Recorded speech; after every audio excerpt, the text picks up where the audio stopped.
Vamos a comenzar con el ejercicio propuesto, el de crear una agenda donde vamos a almacenar el DNI, el nombre, la edad y el mail del usuario. Lo primero que vamos a hacer es crear un controlador de SQLite.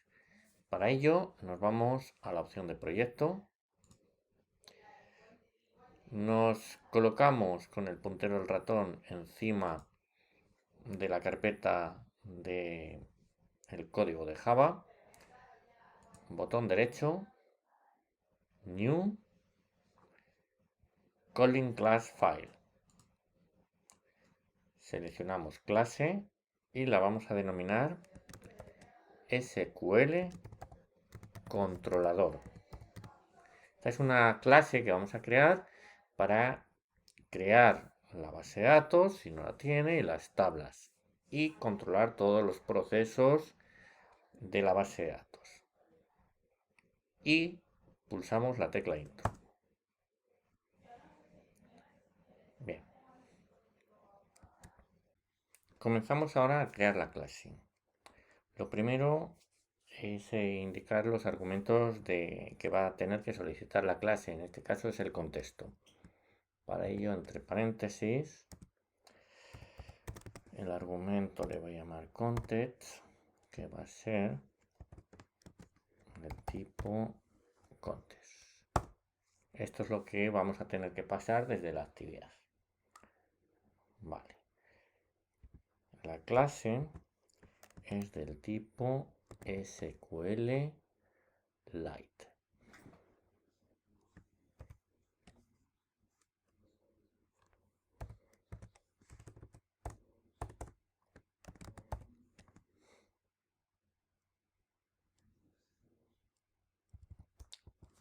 Aquí está.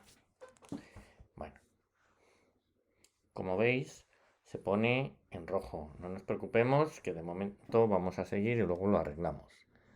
Vale.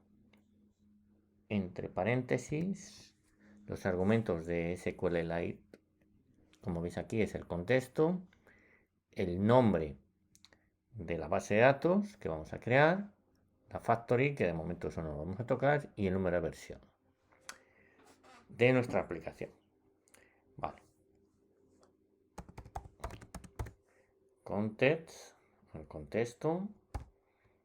El segundo argumento es el nombre de la base de datos. Yo la voy a llamar db personas. El tercer argumento es la factory. ¿Vale? Esto lo vamos a obviar y le indicamos null. Y el tercer y último argumento es la versión de la aplicación y de la base de datos. En este caso es la versión 1. Vale. Hay veces que, bueno, la línea de código es muy larga. Si lo queréis acortar, nos vamos a la opción View del SQL, ¿vale? Activity Editor Software, ¿vale? Y así nos lo va partiendo. Vale, como hemos dicho antes, aquí aparece una línea roja. Nos vamos a situar ahí encima, pinchamos en la bombilla roja y le vamos a decir que quiero que me implemente los miembros. Seleccionamos los dos miembros y le vamos a dar al OK. Los miembros son, el primero consiste o sirve para crear la base de datos y la tabla. El segundo miembro sirve para indicar qué es lo que tiene que hacer la aplicación en el caso de que dicha aplicación cambie de versión. Es decir, hemos indicado que esta es la versión 1, pasaríamos a la 2. Le damos al OK. Bueno, ya tenemos los dos miembros construidos.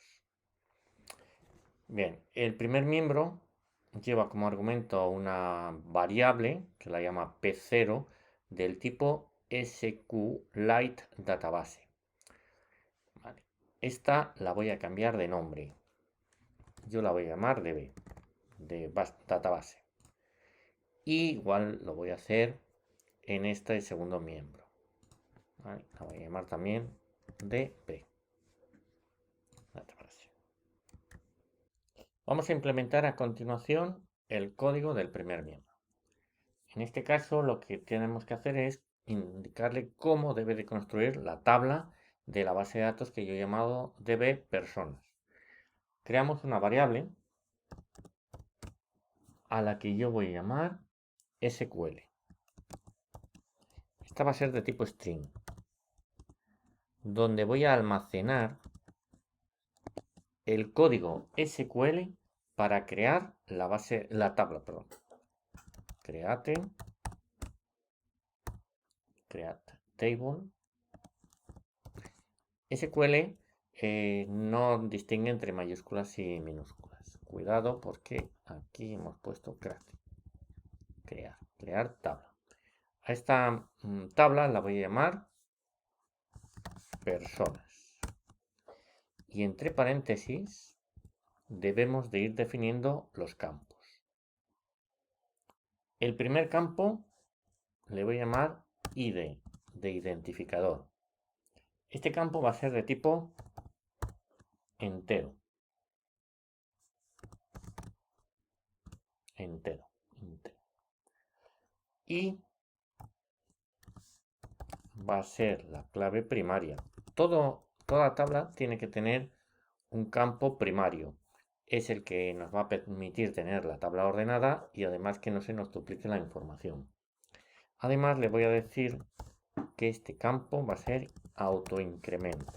Eso quiere decir que según vaya metiendo los datos el usuario, va asignando valores consecutivos. El primer valor será el 1, el 2, el 3 y así sucesivamente. Eso nos evita tener que estar comprobando si ese registro existe o no. El segundo campo va a ser el DNI. Este tipo va a ser varchar, de tipo carácter variable. La máxima longitud que va a tener es de 10. Eso lo indicamos entre paréntesis. El siguiente campo va a ser el nombre, también de tipo varchar. Y este le vamos a poner de 50, longitud 50.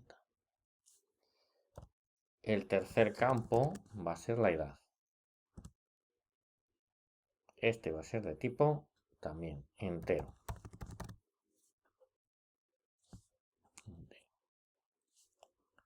El tercer campo va a ser el email. Este va a ser varchar. Y vamos a poner 255. Vale. Y a continuación le voy a indicar que ejecute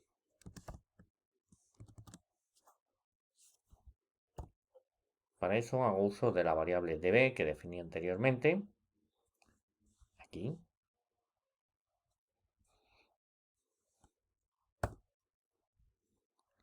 Y le voy a decir que debe de ejecutar el contenido de la cadena SQL. Vale, para el caso en que se actualice la aplicación, le vamos a decir que repita lo mismo. Entonces vamos a copiar y vamos a pegar el código. Lo siguiente es crear el código correspondiente a la actividad de grabar los datos. Para ello lo primero que he hecho es instanciar todos los elementos, las 4 editeds y el botón de aceptar. ¿Vale? Vale. Y cuando el usuario pulse en el botón de aceptar, antes de proceder a grabar, vamos a comprobar si las cajas, los editeds, contienen valor. Para ello he creado una función a la que he denominado comprobar datos. A esa función le llegan las 4 editeds, DNI, el nombre, edad y el mail. Esa función es de tipo booleana, es decir, devuelve verdadero o falso. Creamos una variable booleana con el valor inicial OK. A true. En el caso de que alguna de las editeds estén vacías, o DNI, o nombre, o edad, o mail, esa variable OK cambia a valor falso. La función devuelve dicho valor. Devuelve la variable OK.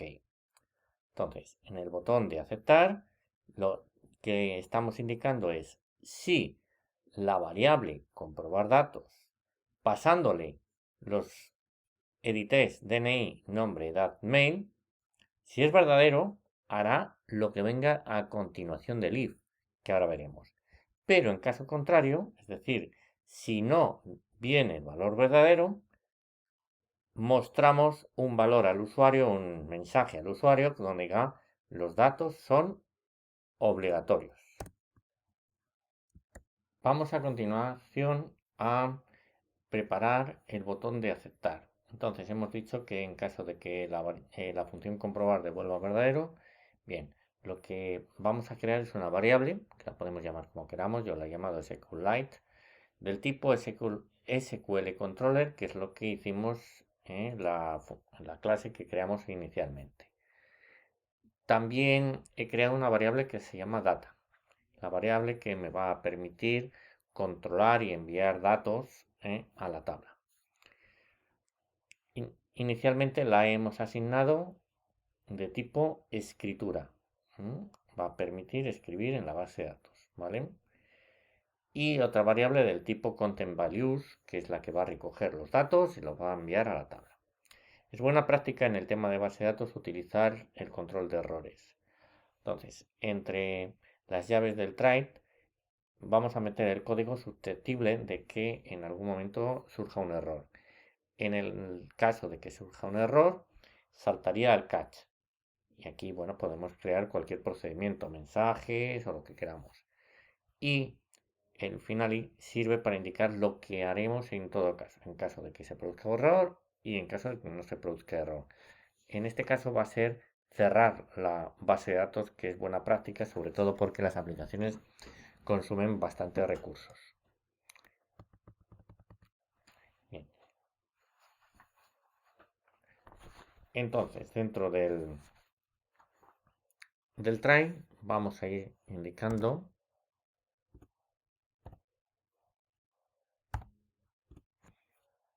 que recoja los distintos valores. El content values tiene un argumento, una función que se llama put, que tiene dos argumentos. El primer argumento es el nombre llave, es decir, el nombre que vamos a enviar. Entre paréntesis, yo voy a poner que quiero enviar el DNI con lo que haya dentro de la caja del editest DNI. DNI.text.toString. Y así sucesivamente con todos los valores. Nombre. El nombre llave podemos poner lo que queramos, no tiene por qué ser el nombre del campo.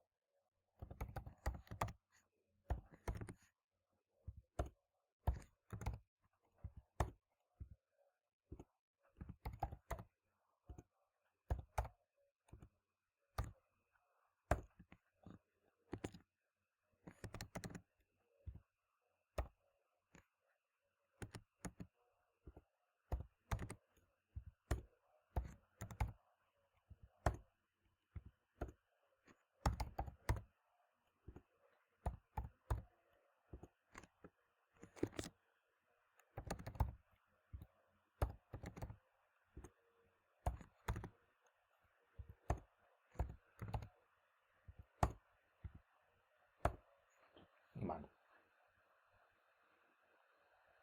Lo siguiente ya va a ser ejecutar.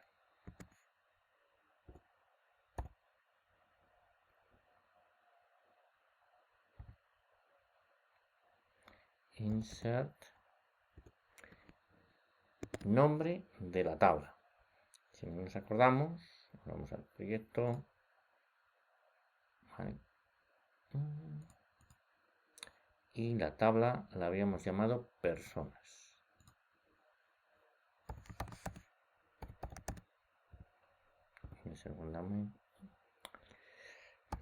Y le pasamos el content values.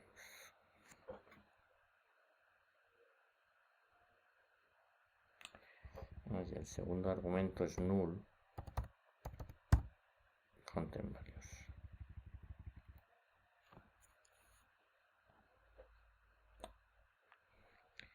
y en caso de que se produzca un error,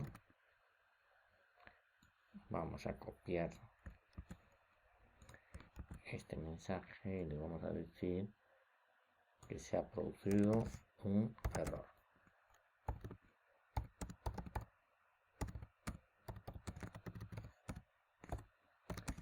Al grabar. Y por último, en cualquier caso, si no se ha producido un error o no, lo que vamos a hacer es decirle que cierre la base de datos. Esto es importante. Además, vamos a vaciar los editeds. dni.text.clear y así con todos. Nombre.text.clear, edad.text.clear y por último el mail.text.clear.